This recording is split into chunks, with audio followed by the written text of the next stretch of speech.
युवा 17 तारीख की बात है ये। 17 तारीख को हमारा युवा शासन के निर्देशानुसार युवा उत्सव की तैयारी चल रही, जिसमें महाविद्यालय स्तर पर युवा उत्सव में भाग लेने वाले विद्यार्थियों का सिलेक्शन किया जा रहा था। मैं वो करवा रहा था। फिर उसके बाद मैं, चूँकि मेरा 1 से 2 जो है लंच टाइम होता है, मैं निकला और 1:10 के करीब मैं निकला और निकल के जा रहा था तो एक लड़का मिला। उसको मैंने पहचानता भी नहीं था। वो एक अपना मोबाइल लिए हुए थे, कहे कि आपसे बाइट लेना। मैं कहा रुको भाई, मैं आ रहा हूँ कुछ देर में, मैं बाइट दे दूँगा।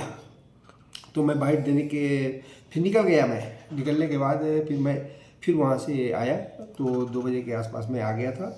आने के बाद फिर मैं महाविद्यालय का अपना जो युवा उत्सव चल रहा था उसकी तैयारी में फाइनल हो रही थी। फिर मैं जाके वहाँ पर शामिल हुआ और सर्टिफिकेट बच्चों को बांटा।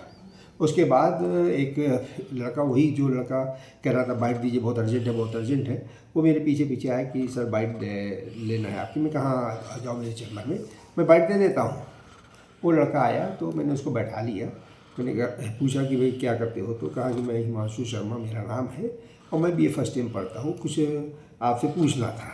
तो उसने कहा, मैं कहा पूछो, छात्र हो तो पूछो, कोई दिक्कत नहीं है। तो उसने कहा कि BA फर्स्ट ईयर की क्लासेस नहीं लगती हैं। मैंने कहा कौन सी क्लास नहीं लगती, क्लास तो लगती है। तो उसने कहा कि बता नहीं पा रहा ठीक। तो मैंने कहा कि माइनर मैं ऐसे भी बोल रहा था। तो मैंने कहा माइनर क्लास नहीं लगती। कि हाँ सर माइनर क्लास नहीं लगती। तो मैंने कहा माइनर की क्लास इसलिए नहीं रही है कि हमारे पास टीचर्स कम है और पहले मेजर के जो है क्लासेज में चलवा रहा हूँ।